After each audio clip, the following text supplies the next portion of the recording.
ng magulang ay kailangan sa mga batang manonood. GMA News and Public Affairs. Walang kinikilingan, walang pinoprotektahan, walang kasinungalingan, serbisyong totoo lang. Salamat ako sa nanay ko sa tinulong sa akin. Sana po pasensya na po sa ugali kong pangit. Salamat na ako sa nanay ko na at kayo mga kapatid na naalagaan niya, na pag may problema mga kapatid ko, binibigay niya. Sana nga yung mga anak ko, ayusin nila yung buhay nila, alisin nila yung tampo-tampo nila sa akin kasi hindi ko naman sila lahat matutulungan dahil sa dami nila. Ako po si Rhea Santos. Buksan natin ang ating mga puso at isipan sa mga personal na magbabahagi ng kanilang mga kwento ng tagumpay, kabiguan at pagkamulat. Dito lang sa Tunay na Buhay.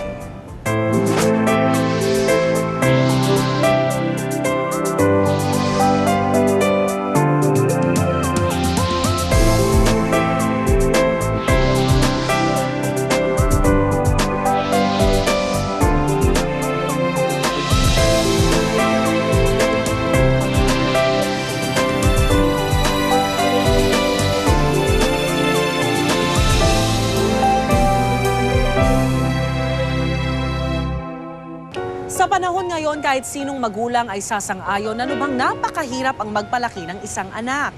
Ano pa kaya kung mayroon kang halos 2 dosenang anak?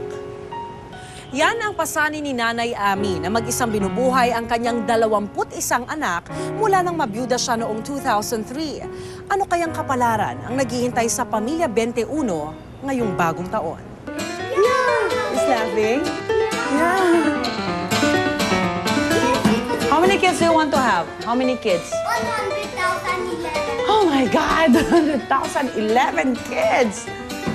I can take care of that. Ito si Uno, yung panganay ko, 4 years old. At syempre, si Yuan, ang biyaya namin nung 1 taon. 3 months old na siya ngayon. Minsan, mahirap maging nanay, pero lagi namang masaya. Mahirap kasi syempre, 2 na sila. Sabi nga nila, ang pagiging nanay daw ay isang mahirap na propesyon. Pero masaya ko namang ginagawa tong propesyong ito. Kumbaga, maluwag sa loob ko na maging nanay. Hello!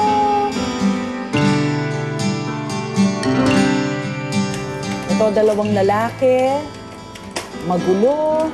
Pero ito, 2 pa rin to. Mahirap ng alagaan. Paano pa kaya kung 21 ang anak mo?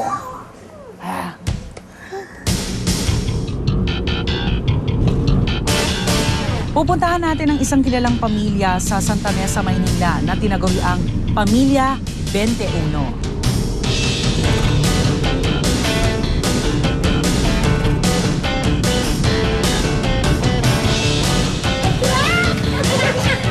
Nanay Ami? Kayo ba si Nanay Ami? Hello, Rhea Santos po, Tunay na Buhay. Kamusta ho kayo, Nanay? Happy New Year! Paganda ang ngiti natin, ha? Bakit masaya? Lagi naman ako masaya Lagi masaya? Oo, bakit? Ano nagpapasaya sa inyo? Wala lang, dito, sa mga kasama ko rito. Kaya mga babae sila, lagi ako masaya rito. Alright, Nanay Ami, sila yung kilalang pamilya dito sa Santa Mesa, Maynila. Yung tinaguri ang Pamilya 21. Kung bakit 21, malalaman nyo. Si Amelia Calma o mas kilalang Nanay Ami sa Santa Mesa, isang byuda. 7 taon na ang nakakaraan nang mamatay ang kanyang asawa. Mula noon, mag-isa na niyang binubuhay ang kanyang 21 anak at sangkaterbang mga apo. Nanay Ami, ilang taon kayo nang una kayo nagkaroon ng anak? 16 years old. 16 years old. Ba't ilang taon ho kayo nang mag-asawa? 15. 15. At simula ho noon, nakailang anak na ho kayo hanggang ngayon? 21. 21 na anak. Bakit ho? Di man kasi yung unang nagpa-ayuday ko noon. Ngayon, parang hindi na sa katawan ko ba nangayayat ako nangayayat. Yun, nung tinanggal ko na yung family planning ko, doon nagsunod-sunod yung anak ko. Alam niyo ho ba yung mga pangalan nila? Kabisado nyo? Alam Hindi niyo nga kung eh. pang ilan si ganito, pang ilan si Hindi ko nga ganyan? alam eh, nakakalimutan ko na eh. Sa dami ho. Ako si Ricardo Calva Jr., makapat sa magkapatid. Ako po si Ruel Calma, Pandose. Ako po si Ana, pambento sa magkakapatid. Ako si Raymond Calma, pang 16 magkakapatid. Ako si Razadan Producer.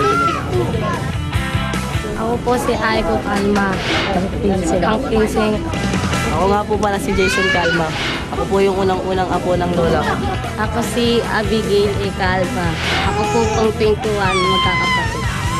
Lumalabas na 80 sila lahat pag nagsama-sama. Kasi may mga kanya-kanyang pamilya na rin yung mga anak ni Nanay Ami. Isama mo pa doon yung mga asawa at mga apo. 80 sila lahat sa isang pamilya.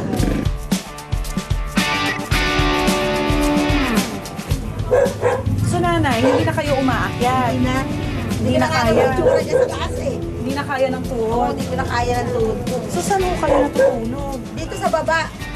Sige, pwede natin ano. Kaya lang, kaya ko ba dyan?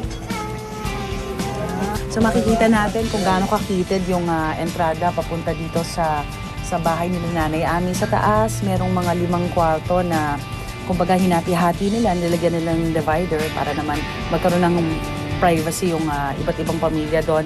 21 ang anak ni Nanay Ami. Yung iba nakatira sa ibang lugar, pero karamihan nakatira pa rin sa kanya. Yung ibang mga anak niya may mga asawa at anak na, pero tumutuloy pa rin dito sa bahay ni Nanay Ami. So ilang taon na ho kayo nakatira dito? 17 years na ho. Oo. Ilan ho bale lahat ang nakatira dyan? Bali siyang sila. Siyam na. Anak. Siyam na anak, may kanya-kanyang pamilya yon. Oo. Tapos may mga apo.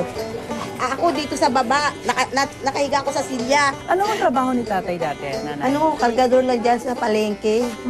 At kayo po, Sa bahay lang. paano nyo nagawa na buhayin ang 21 anak? Housewife kayo, tapos si tatay lang ang nagtatrabaho. Wala naman kaming bigas lang talaga binibili namin nung araw eh. Wala naman kaming yung eskwela naman nung araw, di ba? May libreng notebook, may libreng lapis, may Nutribang pa nung araw. Nutriban. Oo, nung araw, di ba? Oo. Ay, hindi mo rin, kahit papasukin mo silang walang baon, pwede. Dahil may Nutriban na Oo. Diba, may gatas pang rasyon sila. Paano ho ang pag-aaral naman ng mga bata? Nakapag-aral ho ba lahat? Nag-aaral naman. Hanggang ano ho ang itinapos? Second year high school, third year high school. Sa tingin mo, nagagampanan niya yung Hindi naman. pagiging isang ina sa 21 anak? Kaya niya pa bang gampanan? Kaya niyang gampanan. Kaya lang medyo iba, minsan hindi na rin. Sa dami. Katulad ng? Katulad nung pag-aaral. Wala, hindi kayo masyadong nakakapag-aaral kasi sobrang dami. Ano ho ang masaya sa pagkakaroon ng malaking pamilya? Pag, alimbawa, may mga okasyon, nagsasama-sama, siyempre masaya. Kailan ho kayo nalulungkot bilang isang ina? Ko pa nag-aaway-away sila. Sabi ko, ay huwag kayong mag-aaway-away kasi wala na kayong tatay, nanay na lang. Dapat kayo, konting lang, pasensyahan kayo. Ganun sabi ko sa kanila. Ay, pag nakikita mo siyempre yung mga apo mo, parang nawawala yung pagod mo, lalo na lola. Kaya lang, minsan, siyempre, nag-a-absent ako pag masakit yung tuhod ko.